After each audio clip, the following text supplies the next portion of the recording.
தள்ளப்பட்ட கல் நான் எடுத்து நிறுத்தினீரே. தள்ளப்பட்ட கல் நான் எடுத்து நிறுத்தினீரே.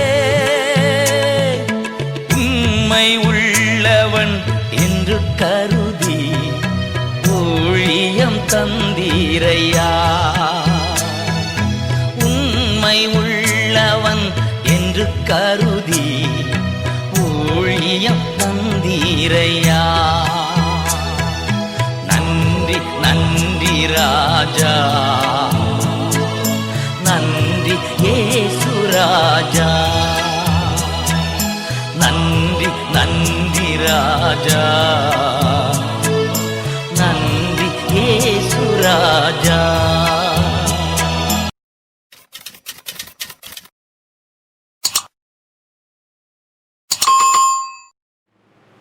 கர்த்தரும் இரட்சகருமாயிருக்கிற இயேசு கிறிஸ்துவின் நாமத்தினாலே உங்களை வாழ்த்துகிறேன். கர்த்தர் உங்களை ஆசீர்வதிப்பாராக.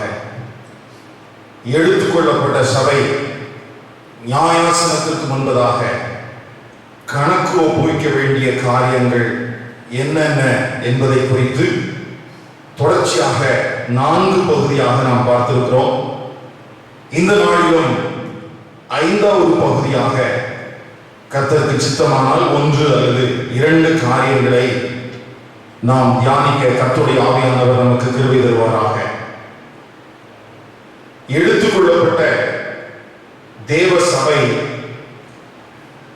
கிறிஸ்துவின் நியாயாசனத்திற்கு முன்பதாக கணக்கு ஒப்புவிக்க வேண்டிய 9வது காரியம், ஆண்டவராகிய இயேசு கிறிஸ்துவுக்கு நேராக எத்தனை ஆத்துமாக்களை எப்படிப்பட்ட நிலைமையிலே நடத்தி இருக்கிறோம் என்பதற்கு அங்கே நாம் கணக்கு ஒப்பிப்பதற்கு கடனாளிகளாக இருக்கிறோம் என்று வேதம் நமக்கு திருவிழம் பெற்றுகிறது. 1 தெசலோனிக்கேயர் 2ஆம் அதிகாரம் 19ஆம் வசனத்திலே அங்கே அப்போஸ்தலனாகிய பவுல் தெசலோனிக்கே பட்டணத்தின் சபையாரை குறித்து எழுதும்போது, எங்களுக்கு நம்பிக்கையும் சந்தோஷமும் மகிழ்ச்சியின் கிரீடமாயிருப்பவர்கள் யார்? நம்முடைய கர்த்தராகிய இயேசு கிறிஸ்து வரும்போது அவருடைய சன்னிதானத்திலே நீங்கள் அல்லவா அப்படி இருப்பீர்கள்.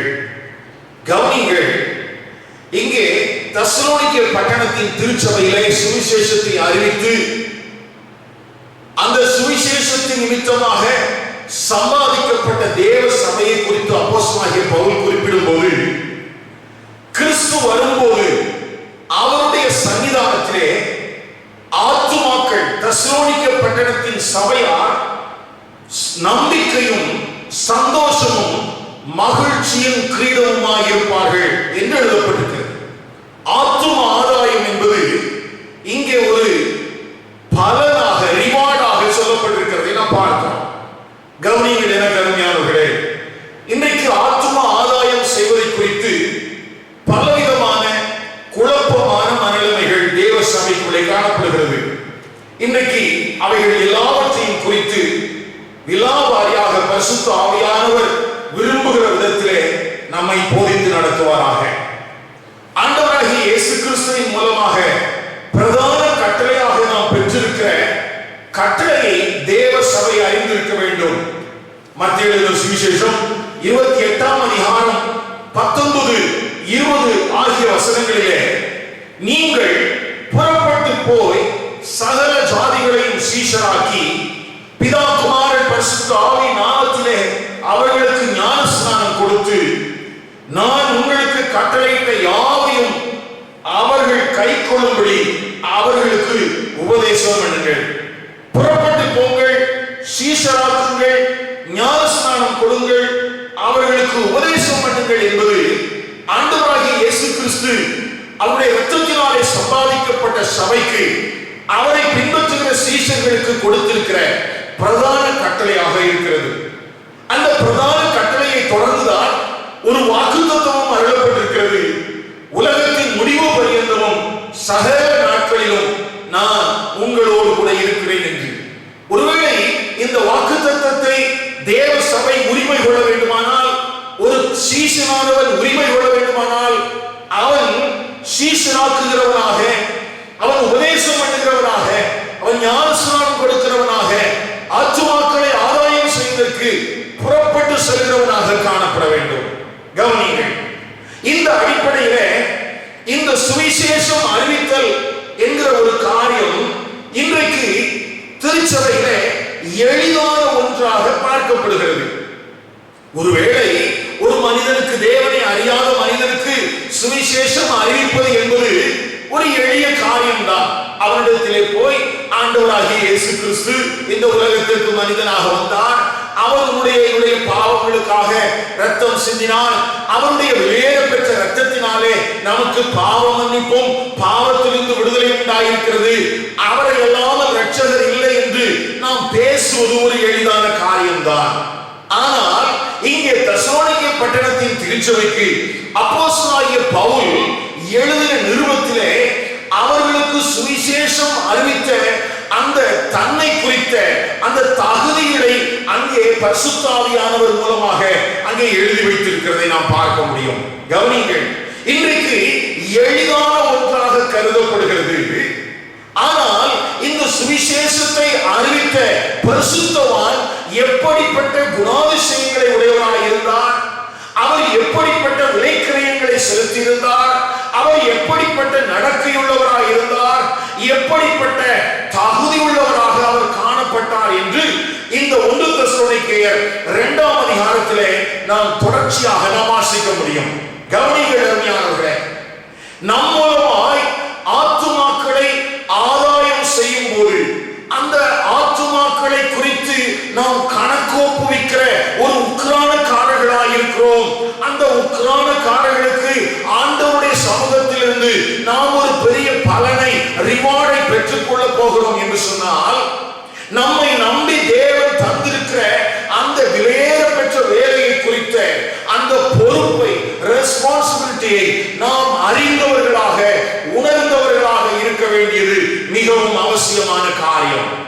இந்த தெசலோனிக்கே சபைக்கு அப்போஸ்தலனாகிய பவுல் சுவிசேஷத்தை அறிவிப்பதற்கு அவன் சென்ற அந்த சூழலை இங்கே 2ஆம் அதிகாரம் 2ஆம் வசனத்திலே வாசிக்கிறோம். கவனிங்கள், சுவிசேஷத்தை அறிவிப்பதற்கு சென்ற அந்த அப்போஸ்தலனாகிய பவுலும் சீலாவும் எப்படிப்பட்டவர்களாக இருந்தார்கள், அல்லது எப்படிப்பட்ட சூழலிலே அவர்கள் சுவிசேஷத்தை அறிவிப்பதற்கு சென்றார்கள் என்று அந்த வேதவசனம் நமக்கு சொல்கிறது. உங்களுக்காக நான் வாசிக்கிறேன். உங்களுக்கு தெரிந்திருக்கிறபடி முன்னே பிலிப்பு பட்டணத்திலே நாங்கள் பாடுபட்டு நிந்தை அடைந்திருந்தும் வெகு போராட்டத்தோட தேவனுடைய சுவிசேஷத்தை உங்களுக்கு சொல்லும்படி நம்முடைய தேவனுக்குள் தைரியம் கொண்டிருந்தோம். கவனிங்கள், இங்கே சுவிசேஷத்தை அறிவிக்க வேண்டும் என்கிறதான அந்த பிரதான கட்டளையை தேவ சபை பெற்றிருக்கிறது. அப்படி பெற்றிருந்த தேவ திட்டத்தை நிறைவேற்றுவதற்கு சாதகமான சூழல் இருந்ததா, அல்லது அவர்களுக்கு அதை பெரிய வரவேற்போடு கூட அந்த காரியங்களை செய்தார்களா என்று ஒரு கேள்வியை எழுப்புவோமானால், இங்கே தெசலோனிக்கே பட்டணத்தின் சபைக்கு சுவிசேஷத்தை அறிவிப்பதற்கு முன்பதாக பிலிப்பு என்கிற பட்டணத்திலே அவர்கள் பட்ட பாடுகளை குறித்து, அவர்கள் சந்தித்த நிந்தைகளை குறித்து, அவர்கள் சிறைச்சாலையில் அடைக்கப்பட்டு அவர்கள் அடைந்த கஷ்டங்களை குறித்து இங்கே பரிசுத்த ஆவியானவர் திருவுளம் பெற்றுகிறார். கவனியுங்கள், சுவிசேஷத்தை அறிவிக்க வேண்டும் என்ற தேவனுடைய திட்டத்தை உடைய தேவ சபை ஒருவேளை எல்லா காலங்களிலும் அதற்கு சாதகமான ஒரு சூழலை பெற்றிருக்கும் என்று சொல்ல முடியாது. சாதகம் இல்லாத ஒரு போராட்டம் நிறைந்த நிந்தை அனுபவிக்கிற சூழல்களுக்கு மத்தியிலேயும் தேவன் தந்த சுவிசேஷத்தை அறிவிப்பதற்கு நாம் பொறுப்புள்ளவர்களாயிருக்கிறோம் அல்லது கடனாளிகளாயிருக்கிறோம் என்று இந்த வேதவசனம் நமக்கு கற்றுத் தருகிறது. ஒருவேளை அந்த பிலிப்பு பட்டணத்திற்கு சுவிசேஷத்தை அறிவித்தது நிமித்தமாய் அங்கே சிறைச்சாலையில் அடைக்கப்பட்டு அவர்கள் பெரிய ஒரு போராட்டத்தை சந்தித்திருந்தார்கள். அடுத்தபடியாக அவர்கள் கடந்து வந்த அந்த தெசலோனிக்கே பட்டணத்திலே வந்து ஒரு இளைப்பாறுதலுக்காக அல்லது ஒரு சமாதானம் உள்ள ஒரு ஜீவியத்திற்காக அவர்கள் காத்திருக்கவில்லை. மாறாக அவர்கள் அடைந்திருந்த அந்த பாடுகளுக்கு மத்தியிலே, நிந்தைக்கு மத்தியிலே தானே அங்கே ஓய்வு நாளிலே போய் தெசலோனிக்கே பட்டணத்திலே சுவிசேஷத்தை அறிவித்ததாக அப்போஸ்தலர் நடவடிக்கைகள் 17ஆம் அதிகாரத்தினுடைய துவக்க பகுதியிலே நாம் வாசிக்கிறோம். கவனிங்கள் அருமையான கர்த்தருடைய பிள்ளைகளே. அப்படியானால் தேவனிடத்திலிருந்து பெற்றுக்கொண்ட இந்த பொறுப்பை நிறைவேற்றுவதற்கு சாதகமான சூழல் இருக்கிறதோ இல்லையோ, நாம் சுவிசேஷத்தை அறிவிப்பதற்கு கடனாளிகளாயிருக்கிறோம். இரண்டாவதாக, இந்த சுவிசேஷத்தை அறிவிக்கிற காரியத்திலே சுவிசேஷத்தை அறிவிக்கிற மனிதர்கள் கை கொள்ள வேண்டிய அல்லது அறிந்திருக்க வேண்டிய மிகவும் முக்கியமான ஒரு காரியம். அங்கே அப்போஸ்தலனாகிய பவுல் குறிப்பிடுகிற அந்த காரியத்தை பார்க்கலாம். 3ஆம் வசனத்தில் எப்படி எழுதப்பட்டிருக்கிறது? எங்கள் போதகம் வஞ்சகத்தினாலும் துர் ஆசையினாலும் உண்டாகவில்லை, அது கபட உள்ளதாயும் இருக்கவில்லை.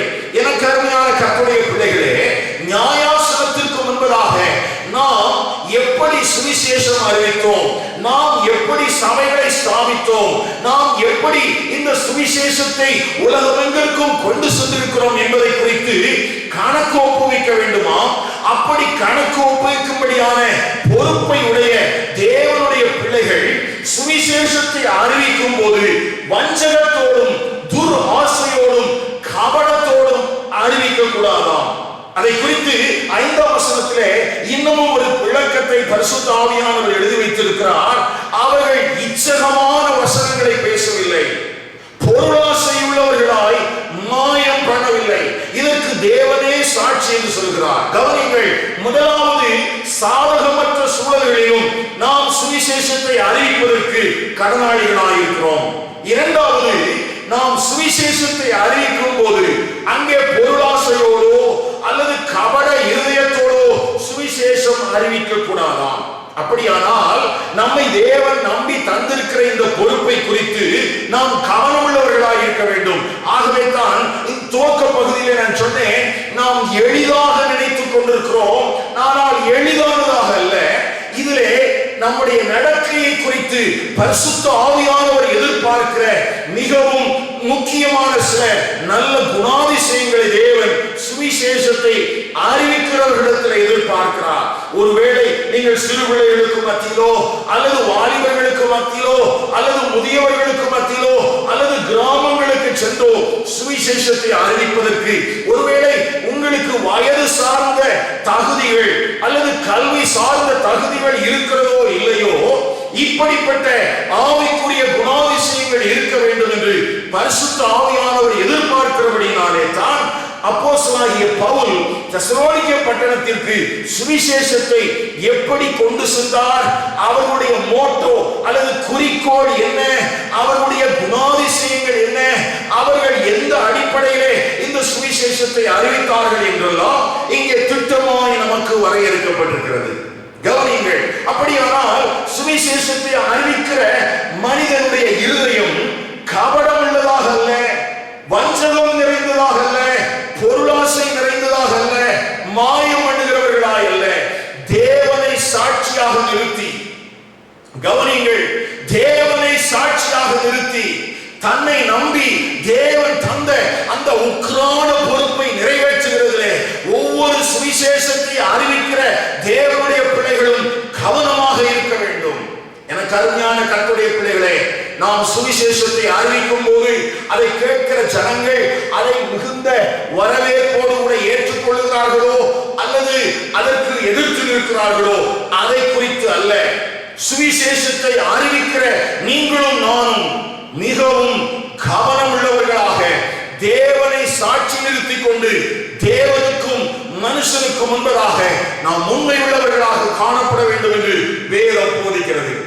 கவனிங்கள், ஏனென்றால் இந்த சுவிசேஷத்தை அறிவிக்கிற பொறுப்பை ஒரு மனிதனிடத்திலிருந்து நாம் பெற்றுக் கொள்ளவில்லை.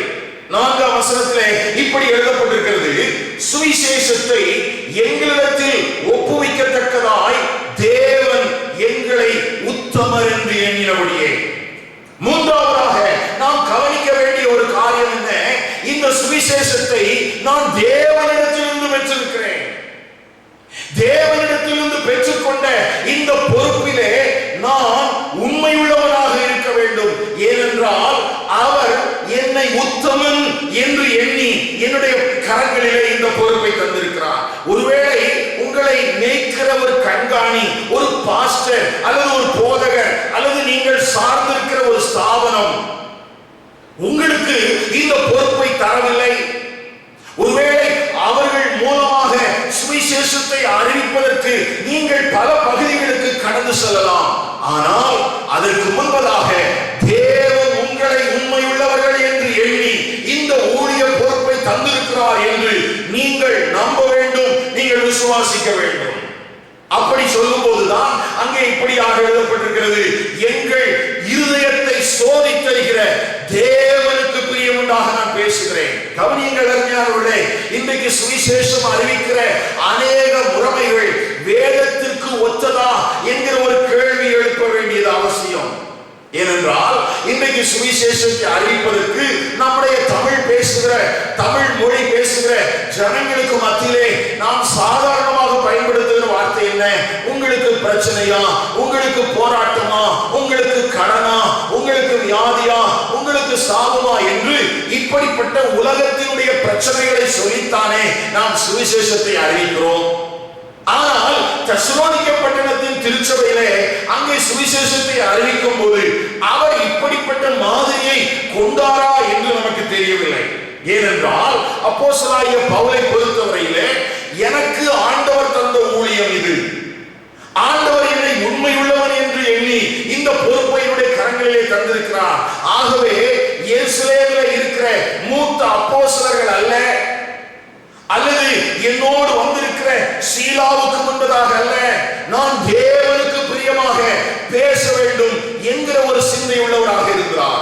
அருமையான கர்த்தருடைய பிள்ளைகளே, இன்றைக்கு சுவிசேஷத்தை அறிவிக்கிறவர்கள் தேவனை பிரியப்படுத்த வேண்டும், தேவன் என்னுடைய கரங்களிலே தந்த பொறுப்பு இது என்கிற ஒரு சிந்தையோடு கூட சுவிசேஷத்தை அறிவித்திருப்பார்களானால் ஒருவேளை எத்தனை பெரிய மாற்றங்களை நம்முடைய பட்டணங்களிலே நாம் பார்த்திருக்க முடியுமோ எனக்கு தெரியவில்லை. ஆனால் நான் விசுவாசிக்கிறேன், தேவனை பிரியப்படுத்துவது என்று எந்த ஒரு மனுஷனும் எந்த ஒரு மனுஷியும் சுவிசேஷத்தை பிரசங்கிப்பது என்று தீர்மானித்து விட்டால் அந்த சுவிசேஷத்தின் வல்லமையை மேற்கொள்வதற்கு பாதாளத்தின் அதிகாரங்களுக்கோ இந்த உலகத்தின் எந்த மனிதர்களுக்கோ வல்லமை இல்லை, இல்லவே இல்லை. ஏனென்றால் ரட்சிக்க கூடாதபடிக்கு தேவனுடைய கரம் குறுகி போகவில்லை என்று எழுதப்பட்டிருக்கிறது. கவனிங்கள். அப்படியானால் முதலாவது சூழல் சாதகமாக இருக்கிறதோ இல்லையோ சுவிசேஷத்தை பிரசங்கிக்க வேண்டும். 2, மாயம் இல்லாமல், வஞ்சகம் இல்லாமல், பொருளாசை என்கிற அப்படிப்பட்ட கபடம் இல்லாமல் நாம் சுவிசேஷத்தை பிரசங்கிக்க வேண்டும். 3வது, தேவனிடத்திலிருந்து நான் பெற்றுக்கொண்டேன் என்கிற சிந்தையோடு கூட நாம் சுவிசேஷத்தை அறிவிப்பதற்கு கவனமாக இருக்க வேண்டும். கவனிங்கள். இதை தொடர்ந்து அப்போஸ்தலனாகிய பவுல் இங்கே 4வதாக அங்கே சுவிசேஷம் அறிவிக்கிற ஒரு தேவனுடைய பிள்ளைக்குள்ளே இருக்க வேண்டிய தகுதியை குறித்து எழுதியிருக்கிறதை நாம் பார்க்க முடியும். வேதாகமத்திலே திருப்பிக் கொள்ளுங்கள். 1 தெசலோனிக்கேயர் 2ஆம் அதிகாரத்திலே அப்போஸ்தலனாகிய பவுல் அங்கே என்ன சொல்கிறார்? 7ஆம் வசனத்தில் எப்படி எழுதப்பட்டிருக்கிறது? உங்களிடத்தில் பட்சமாய் நடந்து கொண்டோ பால் கொடுக்கிற தாயானவள் தன் பிள்ளைகளை காப்பாற்றுகிறது போல. கவனிங்கள். அப்படியானால் 4வதாக சுவிசேஷத்தை அறிவிக்கும் போது ஒரு தேவனுடைய பிள்ளையுடைய சிந்தை அல்லது நடக்கை, அவருடைய வாழ்க்கை எப்படிப்பட்டதாக இருக்க வேண்டும் என்றால், ஒரு பால் கொடுக்கிற தாய் தன் பிள்ளைகளை காப்பாற்றுவதற்கு எவ்வளவு சிரத்தை எடுத்துக் கொள்வாளோ, அவள் எவ்வளவு கவனமுள்ளவளா இருப்பாளோ, அப்படி போல சுவிசேஷம் அறிவிக்க சென்ற இடத்திலே அங்கே சுவிசேஷம் எந்த மனிதன் அதை அறிவிக்கிறானோ அவன் ஒரு தாயை போலவும், எந்த மனுஷி சுவிசேஷத்தை அறிவிக்கிறாளோ அவள் ஒரு தாயை போலவும், அங்கே சுவிசேஷத்தை கேட்கிற ஜனங்கள் ஒரு பால்குடி மறக்காத அங்கே பிள்ளையை போலவும் கருதி கொண்டு அவர்களை போஷிக்க வேண்டும், அவர்களை பராமரிக்க வேண்டும். கவனிங்கள். அருமையான கர்த்தருடைய பிள்ளைகளே, ஐயா, சூழல் சாதகமாக இருக்கிறதோ இல்லையோ, நான் என்னுடைய இருதயத்தில் எந்த விதமான கபடமும் வைத்துக் கொள்ளாமல் தேவனுக்கு பிரியமான விதத்திலே சுவிசேஷத்தை அறிவிக்க வேண்டுமா? மாத்திரமல்ல, ஒரு பால் கொடுக்கிற தாயை போல நான் அந்த நபர்களை காப்பாற்றுவதற்காக போயிருக்கிறேன் என்கிற ஒரு சிந்தையோடு கூட பிரயாசப்படுகிறவர்களாக, நாம் பிரயாசப்படுகிறவர்களாக கவனமுள்ளவர்களாக இருக்க வேண்டும். அப்படியானால் அந்த பிள்ளையை பாரம் சுமப்பதற்கு நாம் கட்டாயப்படுத்தக்கூடாது. அந்த பிள்ளைகளிடத்திலிருந்து எதையாகிலும் நான் பெற வேண்டும் என்றல்ல, நான் எதையாகிலும் அந்த சுவிசேஷத்தை கேட்கிறவர்களுக்கு கொடுத்து விட வேண்டும் என்று ஒரு தாய் தன்னுடைய பிள்ளைக்கு இறங்குவது போல. கவனிங்கள் அருமையானவர்களே, அது மாத்திரமல்ல, அதே வேத பகுதிக்குள்ளாக 12ஆம் வசனத்தில் எப்படி எழுதப்பட்டிருக்கிறது? தகப்பன் தன் பிள்ளைகளுக்கு சொல்லுகிறது போல, நாங்கள் உங்களில் ஒவ்வொருவருக்கும் புத்தியும் ஆறுதலும் தேர்தலும் எச்சரிப்பும் சொன்னதை அறிந்திருக்கிறீர்கள். ஒரு தாயை போல மாத்திரமல்ல, ஒரு தகப்பனை போலவும் நடந்து கொள்ள வேண்டுமா? அப்படியானால் இங்கே 5 காரியங்கள் எழுதப்பட்டிருக்கிறது. 1, சாதகம் இல்லாத சூழல். 2, அங்கே அவர்கள் எந்த விதமான கபடமும் இல்லாமல் தேவனை சாட்சி நிறுத்திக் கொண்டு சுவிசேஷத்தை அறிவிக்க வேண்டும். 3, தேவனுக்கு பிரியமாக இந்த சுவிசேஷத்தை அறிவிக்க வேண்டும். 4, ஒரு தாயை போல கரிசனையோடு கூட, அல்லது 5வதாக அங்கே தந்தையை போல அவர்கள் புத்தி சொல்கிறவர்களாக, தேற்றுகிறவர்களாக, எச்சரிக்கிறவர்களாக. கவனிக்கிற அருமையான கர்த்தருடைய பிள்ளைகளே, அப்படியானால் இன்றைக்கு நாம் நினைக்கிறோமே சுவிசேஷம் அறிவிப்பது என்பது எளிய காரியம், இதை யார் வேண்டுமானாலும் செய்து விடலாம் என்று நினைக்கிறோம். உண்மைதான், எல்லாராலும் செய்ய முடியும். இதற்கு ஒரு உலக கல்வி அவசியம் இல்லை. ஒருவேளை இதற்கு ஒரு அட்ராக்டிவான காரியங்கள் சரீர பிரகாரமாக தேவையில்லை. ஆனால் தேவ ஆவியினால் நிரப்பப்பட்டவர்களாக, தேவன் தங்கள் மேல் வைத்திருக்கிற பொறுப்பை உணர்ந்தவர்களாக, இந்த பொறுப்பை நிறைவேற்றுவதற்கு கிறிஸ்துவின் நியாயாசனத்திற்கு முன்பதாக எனக்கு பலன் உண்டென்று அறிந்தவர்களாக, நான் எதை செய்கிறேனோ, எதை நடப்பிக்கிறேனோ அதற்கு தேவனிடத்திலிருந்து எனக்கு பலன் உண்டு என்பதை உணர்ந்தவர்களாக அறிவிக்கும்படிக்கு நாம் கடனாளிகளாக இருக்கிறோம். கவனிங்கள் எனக்கு அருமையான கர்த்தருடைய பிள்ளைகளே, ஒரு தாயை போல, ஒரு தகப்பனை போல அநேக நேரங்களிலே சுவிசேஷத்தை அறிவிக்கிறதற்கு கடந்து செல்கிற இடங்களிலே ஒருவேளை நாம் அன்பு செலுத்துகிறோம்.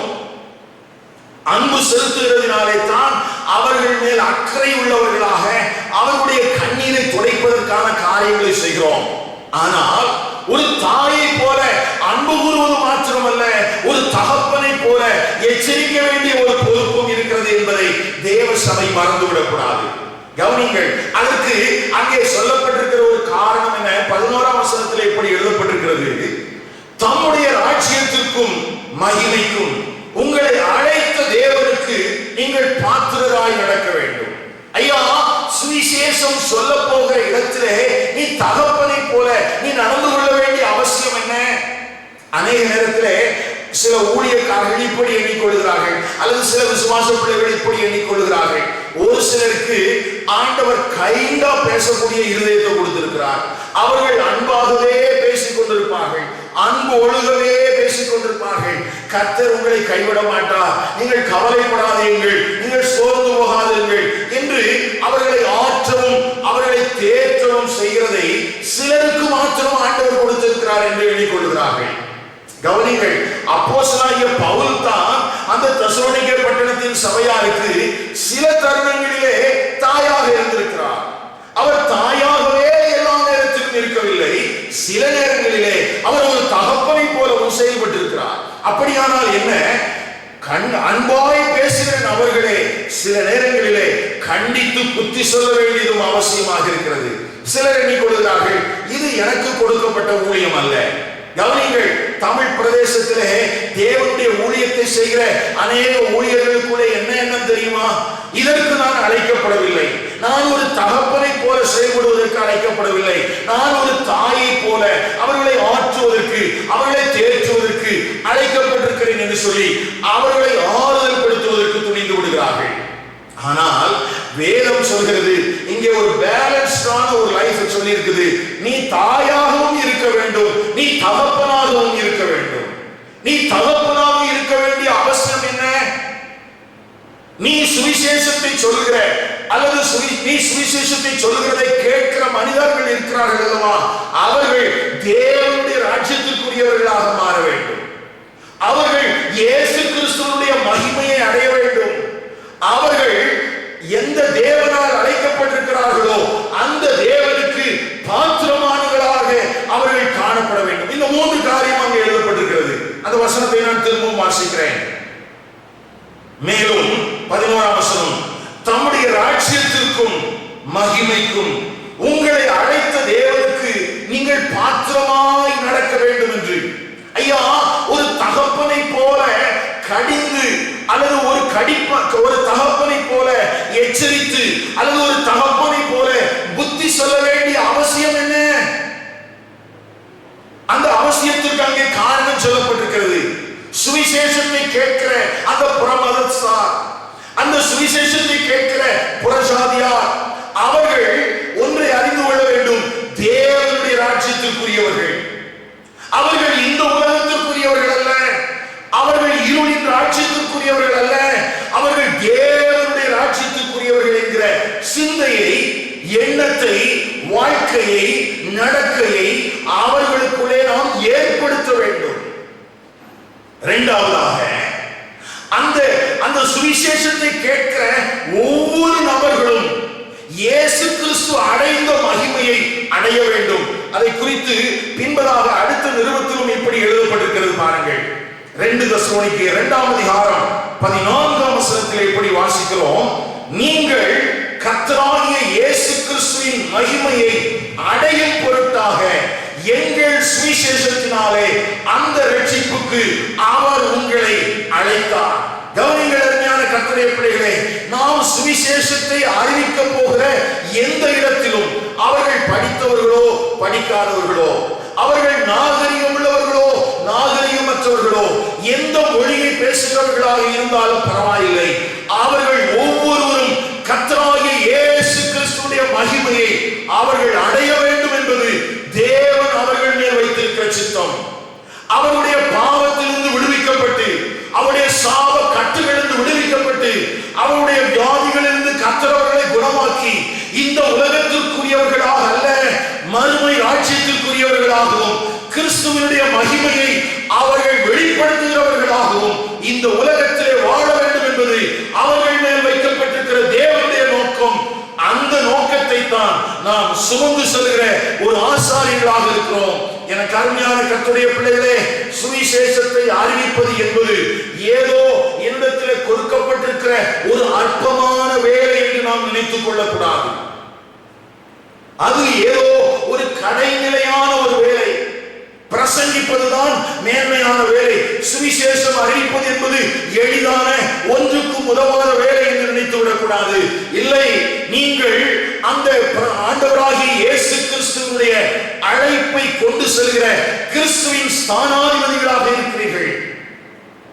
ஐயா, நீங்கள் கடந்து செல்கிற பகுதியிலே உங்களை அவர்கள் வரவேற்கிறார்களோ இல்லையோ, அவர்கள் உங்களுக்கு எதிர்த்து நிற்கிறார்களோ அல்லது உங்களை ஏற்றுக்கொள்கிறார்களோ இல்லையோ, அந்த காரியத்தை குறித்து நான் பேசவில்லை. ஆனால் நீங்கள் தேவனுடைய பார்வையிலே உக்கிரானக்காரர்களாக இருக்கிறீர்கள். நீங்கள் தேவனுடைய பார்வையிலே ஒரு ஸ்தானாதிபதிகளாக இருக்கிறீர்கள். தேவனுடைய அழைப்பை கொண்டு செல்கிற ஒரு உக்கிரானக்காரர்கள். ஆகவே அந்த அழைப்பிலே என்ன அழைப்பு இருக்கிறதா? இயேசு கிறிஸ்துடைய மகிமையை இந்த குறிப்பிட்ட ஜனங்கள் பெற்றுக்கொள்ள வேண்டும் என்பதற்காக, இந்த குறிப்பிட்ட ஜாதியார் பெற்றுக்கொள்ள வேண்டும் என்பதற்காக, இந்த நாட்டை சார்ந்தவர்கள், இந்த பிரதேசத்தை சார்ந்தவர்கள் பெற்றுக்கொள்ள வேண்டும் என்பதற்காக தேவனுடைய அழைப்பை கொண்டு செல்கிறவர்கள் நீங்கள். அப்படியானால் அங்கே ஒரு பொறுப்பு இருக்கிறது அல்லவா? ஒரு தாயை போல நான் எல்லா நேரத்திலும் அவர்களை ஆட்சி கொண்டும் அல்லது அவர்களை ஆறுதல் படுத்திக் கொண்டும் இருக்க முடியாது. சில நேரங்களிலே நான் அவர்களுக்கு புத்தி சொல்ல வேண்டியது அவசியம். சில நேரங்களிலே நான் அவர்களுக்கு எச்சரிப்பு செய்ய வேண்டியது அவசியம். அது மாத்திரமல்ல, மூன்றாவதாக அங்கே ஒரு வார்த்தை இப்படி எழுதப்பட்டிருக்கிறது, உங்களை அழைத்த தேவனுக்கு நீங்கள் பாத்திரமாய் நடக்க வேண்டும். ஐயா, இந்த சுவிசேஷத்தை நான் கொண்டு வந்திருக்கிறேன். நான் கொண்டு வருவதற்கு என்னை ஒரு தேவன் அழைத்து என்னை அனுப்பி இருக்கிறார். அந்த தேவன் தான் உன்னையும் அழைக்கிறார். அவருக்கு முன்பதாக, அந்த மகிமையுள்ள தேவனுக்கு முன்பதாக, அந்த ராஜாதி ராஜாவுக்கு முன்பதாக, அந்த கர்த்தாதி கர்த்தருக்கு முன்பதாக நீயும் நல்ல நடக்கை உள்ளவராக இருக்க வேண்டும் என்கிற காரியத்தை அந்த சுவிசேஷம் அறிவிக்கிற ஜனங்களுக்கு சொல்ல வேண்டியது ஒரு தகப்பனுடைய கடமை. எனக்கு அருமையான கர்த்தருடைய பிள்ளைகளே, இன்றைக்கு சுவிசேஷம் அறிவிப்பதற்கு பல முறைமைகள் பின்பற்றப்படுகிறது. அந்த முறைமைகளை குறித்து நான் பேசவில்லை. அது முறைமைகள் சரியா தவறா என்பது அல்ல என்னுடைய இங்கே கேள்வி. ஆனால் சொல்லுகிற மனிதனுக்குள்ளே ஒரு தாயை போல, ஒரு தகப்பனை போல, ஒரு நல்ல நடக்கையோடு கூட அவர்களை எச்சரித்து, அவர்களுக்கு புத்தி சொல்லி, அவர்களுக்கு ஆறுதல் சொல்லி, அவர்களை தேற்றி, அவர்களுக்கு பாரமாயிராதபடிக்கு கவனத்தோடு ஊழியத்தை செய்வதற்கு நாம் அழைக்கப்பட்டிருக்கிறோம். அப்படியானால் தேவனுடைய பிள்ளைகளாயிருக்கிற நம்முடைய வாழ்க்கையில ஆண்டவர் நம்மை வைத்திருக்கிற அந்த உக்கிரான பொறுப்பிலே நாம் எவ்வளவு கவனமுள்ளவர்களாய் இருக்க வேண்டும் பாருங்கள். அதோடு கூட முடிந்து விடவில்லை.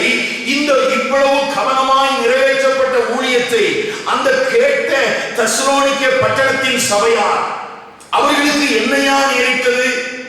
அவர்களுக்கு பிரச்சனை மாறிவிட்டதா? அவர்களுடைய போராட்டங்கள் மாறிவிட்டதா? அங்கே 13ஆம் வசனத்திலே அதை குறித்து அப்போஸ்தலனாகிய பவுல் அங்கே சொல்கிறார். அவர்கள் அந்த சுவிசேஷத்தை எப்படி கேட்டார்களாம், எப்படி ஏற்றுக்கொண்டார்களாம்? நீங்கள் தேவ வசனத்தை எங்களாலே கேள்விப்பட்டு ஏற்றுக்கொண்ட போது அதை மனுஷர் வசனமாக ஏற்றுக்கொள்ளாமல் அதை தேவ வசனமாகவே ஏற்றுக்கொண்டீர்கள்.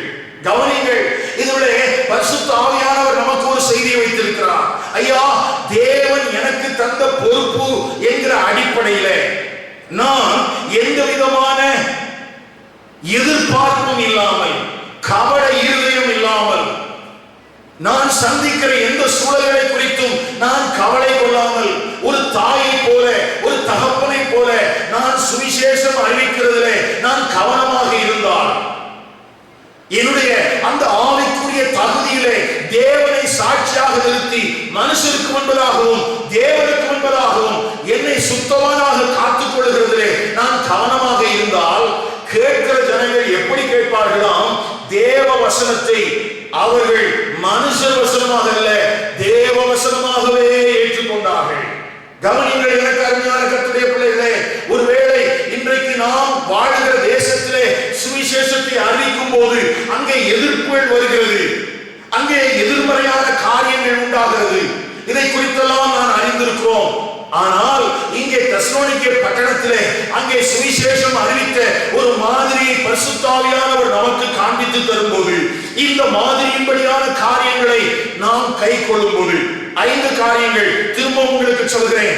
சாதகமில்லாத சூழலுக்கு மத்தியிலையும் கவனமில்லாத இருதயத்தோடு தேவன் எனக்கு தந்த பொறுப்பு என்று தேவனை பிரியப்படுத்துகிறவர்களாக, ஒரு தாயை போல, ஒரு தகப்பனை போல நம்மை நம்பி தந்த ஜனங்களுக்கு கர்த்தருடைய வார்த்தையை நாம் கொண்டு சென்றால், வேதம் சொல்கிறது அவர்கள் அதை மனுஷ வசனமாக அல்ல தேவ வசனமாகவே ஏற்றுக்கொள்வார்களாம். அல்லேலூயா! அப்படிப்பட்ட கிருபையை தேவன் உங்களுக்கும் எனக்கும் தந்தருவாராக. நம்முடைய பட்டணங்களிலே சுவிசேஷத்தை அறிவிக்கும் போது அதை கேட்கிற ஜனங்கள் மனுஷர் வசனமாக அல்ல, அது தேவ வசனமாகவே ஏற்றுக்கொள்வார்களாக. அது மாத்திரமல்ல, அப்படி ஏற்றுக்கொண்டவர்களுக்கு என்னையா நடந்தது? எல்லாம் சாதகமாக மாறிவிட்டதா என்று கேட்டால், அங்கே 14ஆம் வசனத்தில் எப்படி சொல்லப்பட்டிருக்கிறது? அவர்கள் யூதராலே எப்படி பாடுபட்டார்களோ அப்படியே நீங்களும் உங்கள் சுய ஜனங்களாலே பாடுபட்டீர்கள். ஐயா, தேவ வசனத்தை தேவ வசனமாகவே ஏற்றுக்கொண்ட தெசலோனிக்கே பட்டணத்தின் சபை உபத்திரவங்களை சந்தித்தது, பாடுபட்டது. அந்த பாடுகளுக்கு மத்தியிலே தான் அவர்கள் அந்த ரட்சிப்பிலே நிலைத்திருந்தார்கள். அந்த பாடுகளுக்கு மத்தியிலே தான் பரிசுத்தமாய் வாழ்வதற்கு தங்களை ஒப்புக் கொடுத்தார்கள். பாடுகளுக்கு மத்தியிலே தான் பரமன் இயேசுவை பின்பற்றுவதிலே அவர்கள் கவனமாக இருந்தார்கள். அந்த திருச்சபையை பார்த்துதான் அங்கே பரிசுத்த ஆவியானவர் அங்கே திருவிழம் பெற்றுகிற காரியம் எழுதப்பட்டிருக்கிறது. என்ன சொல்லுகிறார் ஆண்டவர்? ஐயா, அவர்கள் கேட்டார்கள், அவர்கள் வேத வசனத்தை கேட்ட மாத்திரத்தில் அவர்களுக்கு பாடுகள் வந்தது. எப்படி பாடுகள் வந்ததாம்? யூதேயா தேசத்திலே இருந்தவர்கள் எப்படி பாட அனுபவித்தார்களோ அப்படி இவர்களும் பாட அனுபவித்தார்களாம். அதுல இன்னொரு நாம் கற்றுக்கொள்ள வேண்டிய ஒரு காரியம் இருக்கிறது. யூதேயா பட்டணத்திலே, அங்கே யூதேயாவில இருந்த ஜனங்களுக்கு, சபைகளுக்கு உபத்திரவத்தை கொண்டு வந்தது யார் தெரியுமா? இதே பவுல் தான். அவன் சவுலாக இருந்த நாட்களிலே, ரட்சிக்கப்படாத நாட்களிலே யூதேயாவின் சபைகளை துன்பப்படுத்துவது அவனுடைய ஒரு கடமையாயிருந்தது, அவனுடைய ஒரு பொறுப்பாயிருந்தது. ஆனால் பாருங்கள், யூதேயாவிலே எப்படி ஜனங்கள் பாடுபட்டார்களோ அதே போன்ற பாடுகள் தெசலோனிக்கே பட்டணத்திலே இவன் சுவிசேஷத்தை அறிவித்த போது அங்கே இருக்கிற ஜனங்களுக்கும் வந்ததாம். அப்படியானால் என்ன அர்த்தம்? யூதேயாவானாலும் சரி, எருசலேமானாலும் சரி, அல்லது கப்பர்நகூமானாலும் சரி, அல்லது உலகத்தினுடைய எந்த மூலையை முடிக்கல நீங்களும் நானும் கர்த்தருடைய ஊழியத்தை செய்தாலும் சரி, ஜனங்கள் சுவிசேஷத்தை கேட்கும் போது சில நேரங்களிலே பாடுகளை அனுபவிக்கத்தான் வேண்டியது இருக்கும். ஆனாலும் என்ன, அந்த பாடுகளுக்கு மத்தியிலேயும் அவர்கள் என்ன செய்தார்கள் என்று அங்கே எழுதப்பட்டிருக்கிற காரியத்தை நான் வாசிக்கிறேன், கவனியுங்கள். 17ஆம் வசனத்தில் எப்படி எழுதப்பட்டிருக்கிறது? சகோதரரே, நாங்கள் இருதயத்தின்படி உங்களோடு இருந்து சரீரத்தின்படி கொஞ்ச காலம் உங்களை விட்டு பிரிந்திருந்தபடினாலே உங்கள் முகத்தை பார்க்க வேண்டும் என்று மிகுந்த ஆசையோடு அதிகமாய் பிரயத்தனம் பண்ணினோம். ஆனால் சாத்தானோ எங்களை தடை பண்ணிவிட்டான். ஐயா, நீங்கள் பாடுகளை சந்திக்கிறீர்கள், பிரச்சனைகளை சந்திக்கிறீர்கள், உங்களை ஆறுதல் படுத்த வேண்டும் என்பதற்காக திரும்பவும் உங்களை சந்திப்பதற்கு நான் வாஞ்சிக்கிறேன். ஆனால் அதற்கும் கூட சாத்ரு என்னை தடைப்படுத்தி விட்டான். கவனிங்கள் எனக்கு அருமையானவர்களே. அப்படியானால் இப்பொழுது சுவிசேஷத்திற்கு செவி கொடுத்த அந்த தெசலோனிக்கே பட்டணத்தின் சபையாருக்கு என்ன நடந்து கொண்டிருக்கிறது? என்ன செழிப்பு வந்தது? என்ன மாற்றம் வந்தது என்று கேட்டால் பாடுகள் வருகிறது, சத்துருவினாலே தடைகள் வருகிறது.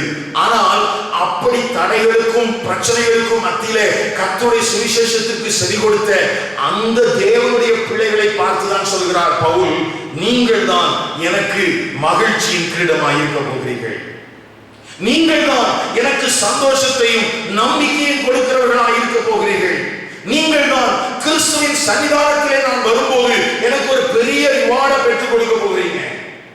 இன்னைக்கு அநேக நேரத்துல ஊழியம் செய்கிறவர்களுக்குள்ளே ஒரு எண்ணம் இருக்கிறது, நான் சுவிசேஷத்தை அறிவித்ததினாலே, நான் ஜெபித்ததினாலே, என்னுடைய திருச்சபையின் ஐக்கியத்திலே இவர்கள் பங்கெடுக்கிறதுனாலே இந்த உலகத்திற்குரிய ஆசீர்வாதத்தையும் பெற்றுக்கொள்ளாமலேயே இருக்கிறார்களே என்கிற ஒரு தாழ்வு மனப்பான்மை அநேக நேரத்தில் ஊழியர்களுக்கு இருக்கிறது. அல்லது ஜனங்களுக்கும் எப்படிப்பட்ட மனநிலை இருக்கிறது என்றால், ஐயோ, இந்த ஊழியத்திலே நான் போன பின்பு எனக்கு எந்த விதமான ஆசீர்வாதமும் வரவில்லையே, எந்த விதமான நன்மையும் வரவில்லையே என்று சொல்லி அடுத்த சபைக்கு தாவுவதற்கு எத்தனிக்கிறார்கள். அப்படியானால் இன்றைக்கு அந்த தெசலோனிக்கே சபையார் என்ன செய்திருக்க வேண்டும்? பவுலையும் சீலாவையும் விட்டுவிட்டு வேறொரு தகப்பனை தேடி போயிருக்க வேண்டும். இல்லை அருமையானவர்களே, அவர்களுக்கு பாடுகள் வந்தது, அவர்களுக்கு தடைகள் வந்தது, அவர்களுக்கு ஆறுதல் சொல்ல போலும் அங்கே ஆட்கள் இல்லை.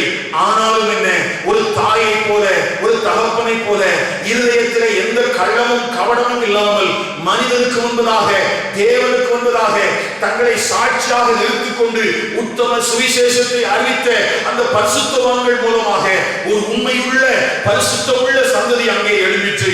ஒரு பரிசுத்தமுள்ள சாட்சி நிறைந்த கூட்டம் எழும்பிற்று. கரையற்ற ஒரு கூட்டம் எழும்பிற்று. கிறிஸ்துவின் சன்னிதானத்திற்கு முன்பதாக நிறைந்திருக்க போகிற ஒரு அங்கே பரிசுத்த மணவாட்டி சபை எழும்பிற்று. எனக்கு அருமையான கர்த்தருடைய பிள்ளையே, நீ இந்த உலகத்தில் ஆசீர்வதிக்கப்பட்டவனாக இருக்கிறாயோ இல்லையோ, நீ ஒருவேளை பாடுகளை உடையவனாக இருக்கலாம், அநேக தடைகள் உடைய வாழ்க்கையில வரலாம். ஆனாலும் என்ன, கிறிஸ்துவின் நியாயாசனத்துக்கு முன்பதாக நீ உனக்கு ஊழியம் செய்த ஊழியனுக்கு நீ ஒரு மகிழ்ச்சியின் கிரீடமாக மாறப்போகிறாய் என்பதல்லவா பெரிய ஆசீர்வாதம். அது அல்லவா மேன்மையானது. ஒருவேளை இந்த உலகத்திலே நீ அநேக ஆயிரங்களை, அநேக லட்சங்களை, அநேக கோடிகளை உடையவனாய் இருந்து கிறிஸ்துவின் சன்னிதானத்திற்கு வருவதற்கு லாயக்கற்றவனாய் போய்விட்டால் அந்த சுவிசேஷத்தினாலே என்ன பிரயோஜனம்? அந்த சபையின் ஐக்கியத்தினாலே என்ன பிரயோஜனம்? ஐயா, உனக்கு கிடைத்திருக்கிற பெரிய சாக்கியம் எது? நீ பாடுபட்டாய், உண்மைதான். உன்னுடைய வாழ்க்கையில தடைகள் வந்தது, உண்மைதான். ஆனாலும் என்ன, நீ கிறிஸ்துவின் சன்னிதானத்திலே வருவாய். அப்படி வரும்போது உனக்கு சுவிசேஷத்தை அறிவித்த மனிதர்களுக்கு நீயே மகிழ்ச்சி கிரீடமாய் மாறப்போகிறாய். எனக்கு அருமையான கர்த்தருடைய ஊழியக்காரர்களே, உங்கள் வாழ்க்கையிலே நீங்கள் நொந்து கொள்ள வேண்டாம். நான் ஊழியம் செய்ததினாலே இந்த மனிதன் ஆசீர்வதிக்கப்படவில்லையே, இந்த மனிதன் உலக பிரகாரமான ஒரு மேன்மையை அனுபவிக்கவில்லையே என்று நீங்கள் நொந்து கொள்ள வேண்டிய அவசியம் இல்லை. நீங்கள் சுவிசேஷத்தை அறிவிக்கிற நபர்கள் கிறிஸ்துவின் சன்னிதானத்திலே உங்களுக்கு மகிழ்ச்சியின் கிரீடமாய் இருப்பார்களா என்பதே உங்களுக்கு முன்பதாக நீங்கள் வைத்து பார்க்க வேண்டிய ஒரு கேள்வி. இந்த உலகத்திலே அவன் ஆசீர்வதிக்கப்பட்டவனோ இல்லையோ, அவன் கிறிஸ்துவின் சன்னிதானத்திலே வருவானா? அவன் எடுத்துக்கொள்ளப்பட்ட சபையிலே காணப்படுவானா? அவன் கிறிஸ்துவின் நியாயாசனத்துக்கு முன்பதாக வந்து நிற்பானா? அவனை அக்னியானது பரிசோதிக்கும் போது அவன் விலையேற பெற்ற கல்லாக, அவன் பொன்னாக, அவன் வெள்ளியாக இருப்பானா? அவன் நிலைத்திருப்பானா?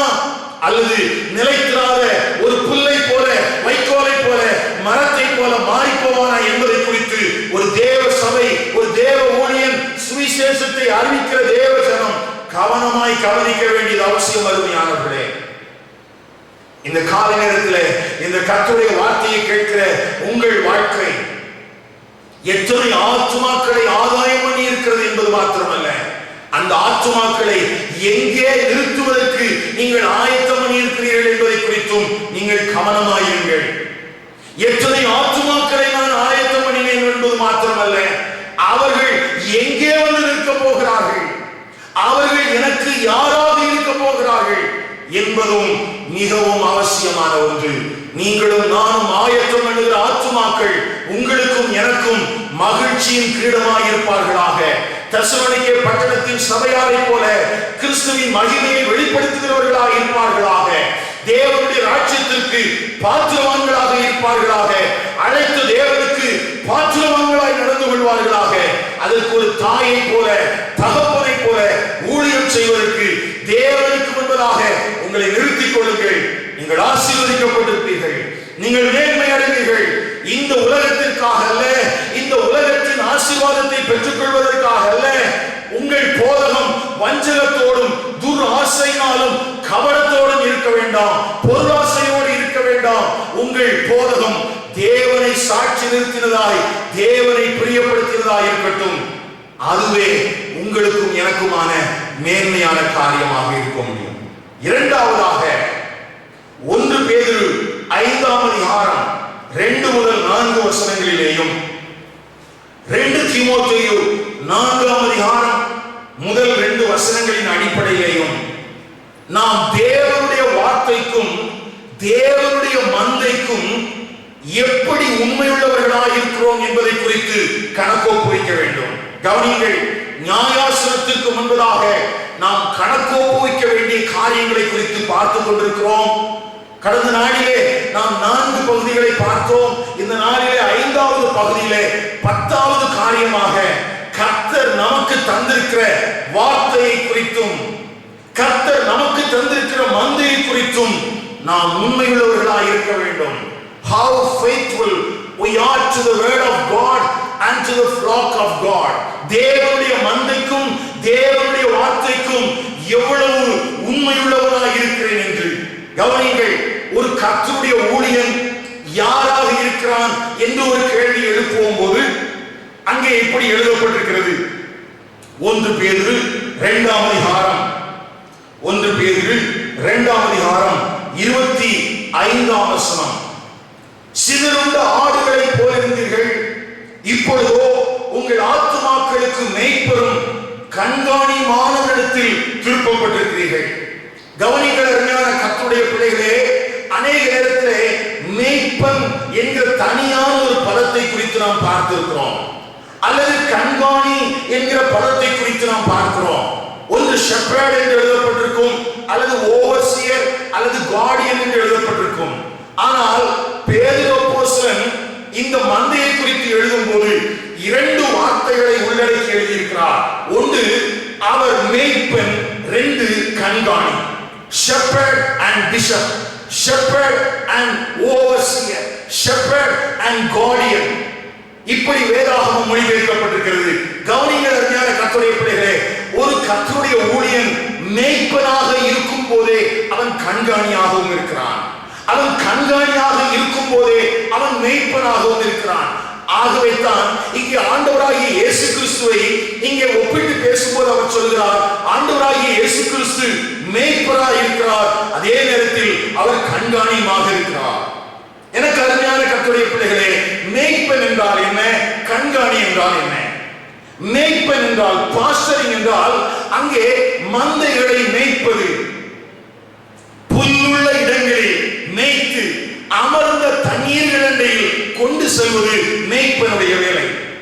அது மாத்திரமல்ல, அந்த மந்தையை, அந்த மந்தைக்கு விரோதமாக வருகிற ஓநாய்கள், மந்தைக்கு விரோதமாக வருகிற அந்த ஓநாய்கள், துஷ்ட மிருகங்களிடத்திலிருந்து பாதுகாக்க வேண்டிய ஒரு பொறுப்பும் மேய்ப்பனுக்கு இருக்கிறது.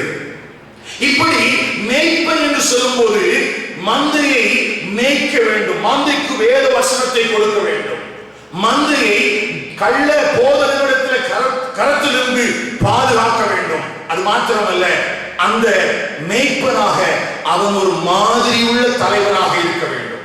3 காரியங்கள். ஒரு மேய்ப்பனாக நான் சபைக்கு என்ன செய்ய கடனாளியாக இருக்கிறேன் என்றால், ஒன்று, அந்த மந்தையை நான் மேய்க்கிறவனாக இருக்க வேண்டும். 2, அந்த மந்தைக்கு நான் வரக்கூடிய ஆபத்திலிருந்து, ஓநாய்கள் மூலமாக, கள்ள போதனையாளர்கள் மூலமாக வரக்கூடிய அந்த காரியத்திலிருந்து தப்புவிப்பதற்கு நான் கவனமுள்ளவனாக இருக்க வேண்டும். 3வது, அந்த மந்தைக்கு நான் மாதிரியானதாக இருக்க வேண்டும்.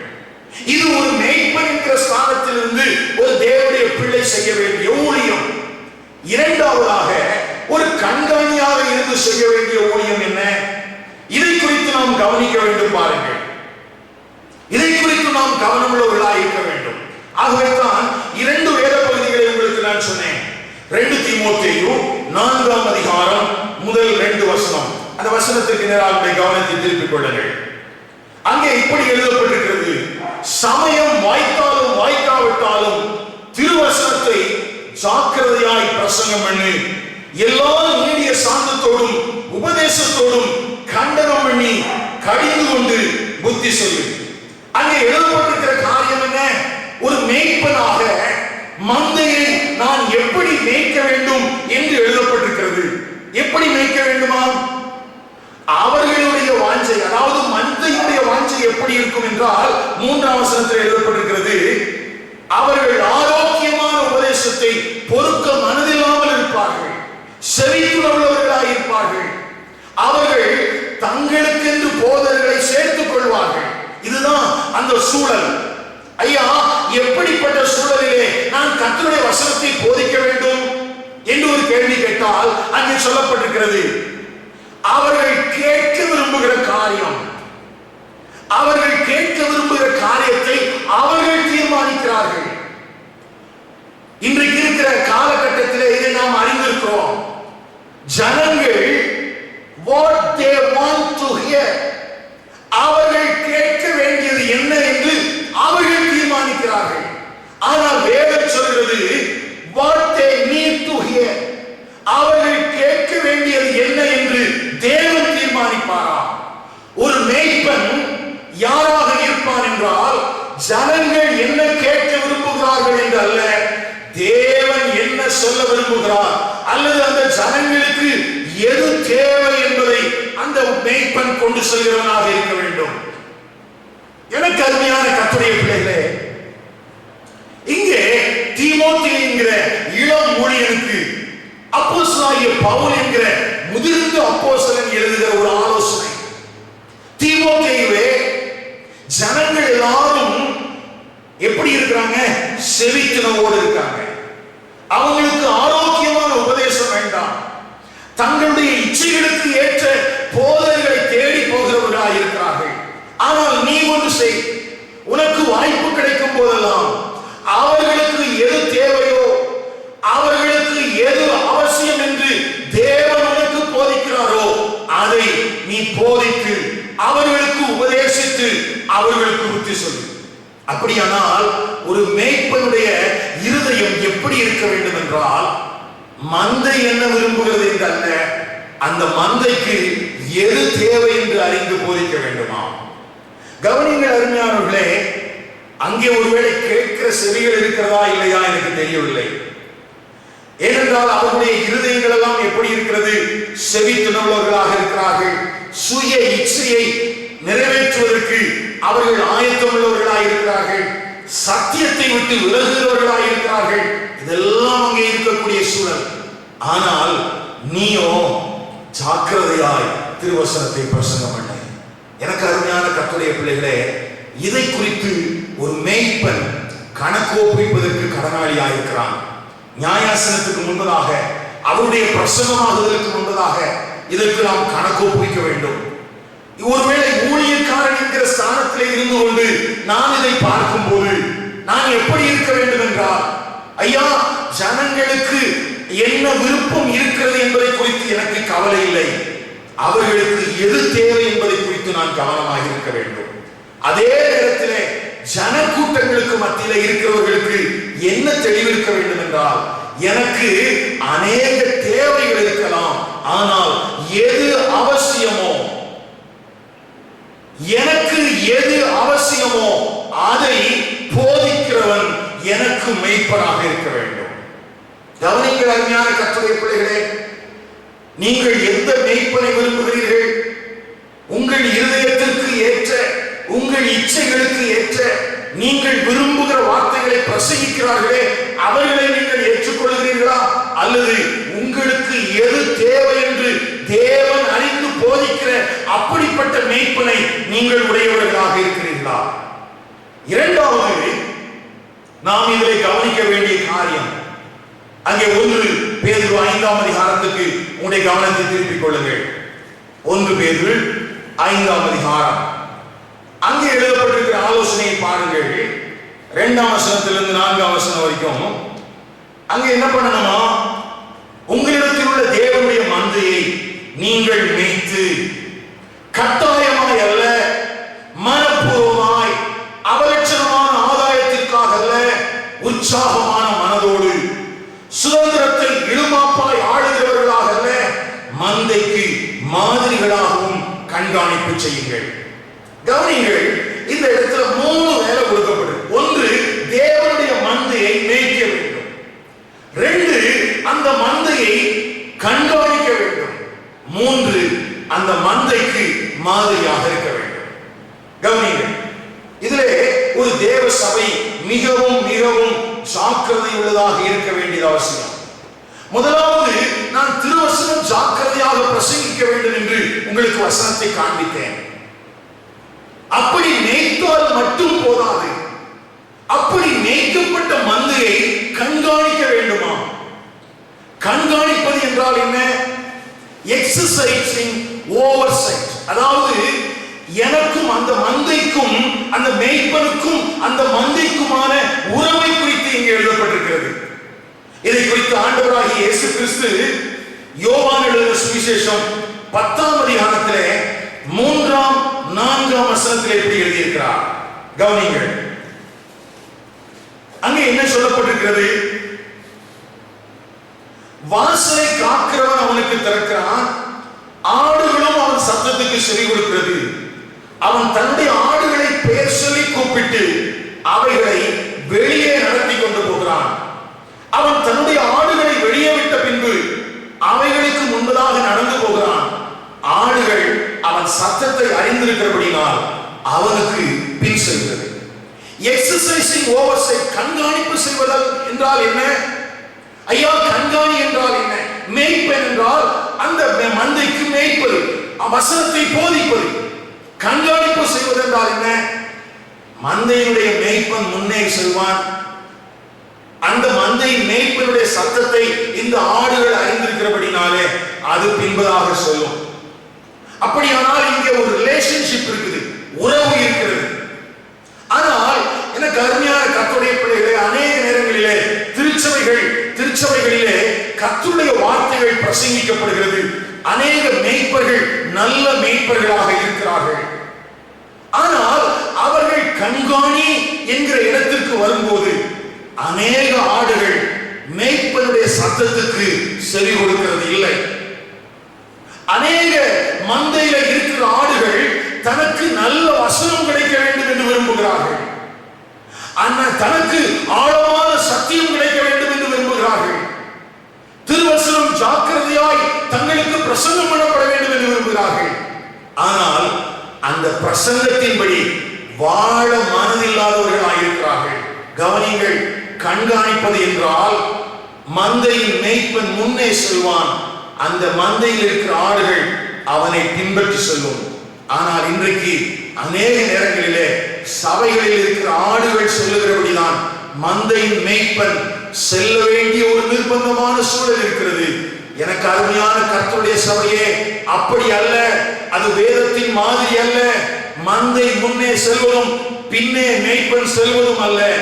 முன்னே மேய்ப்பன் செல்ல வேண்டும், பின்னே மந்தை செல்ல வேண்டும். இதுதான் ஆண்டவர் வைத்திருக்கிற கண்காணிப்பினுடைய திட்டம். இங்கே தான் ஒரு மாதிரியான தலைவன் இருக்க முடியும். Be an example for flock. அந்த மந்தைக்கு ஒரு மாதிரியாக அந்த தலைவன் இருக்க முடியும். அவனுடைய பேச்சு, அவனுடைய செய்கை, அவனுடைய நடக்கை, அவனுடைய தரிசனம், அவனுடைய பாரம், இதை மற்றவர்களுக்கு கடத்துகிற இடத்திற்கு வர முடியும்.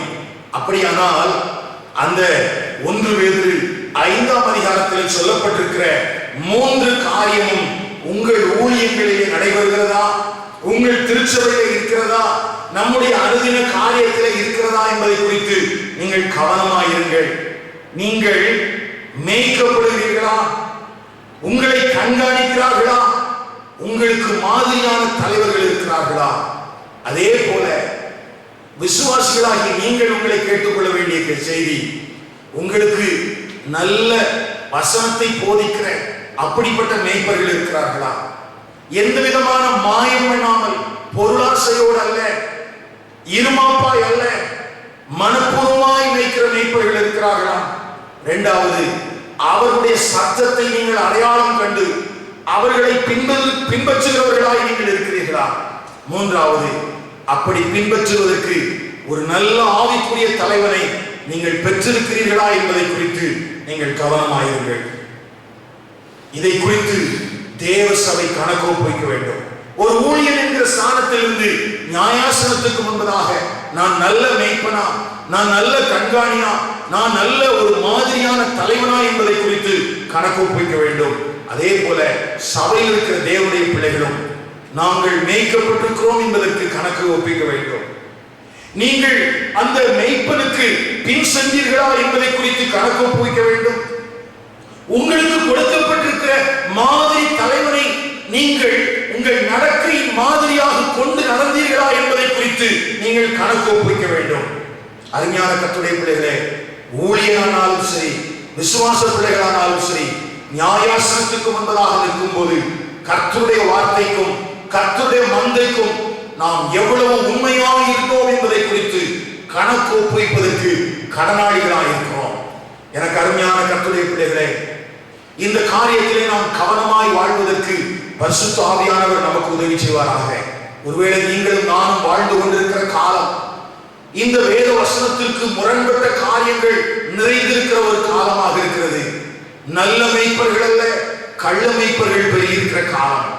மந்தைகளும் கூட மேய்ப்பனை அடையாளம் காணாமல், மேய்ப்பனுடைய சத்தத்துக்கு இடம் கொடுக்காமல் காடு மலை என்று அலைந்து திரிகிற ஒரு பொல்லாத காலம். மாதிரி தலைவர்களை தேடினாலும் கிடைக்காத ஒரு பஞ்ச காலம்.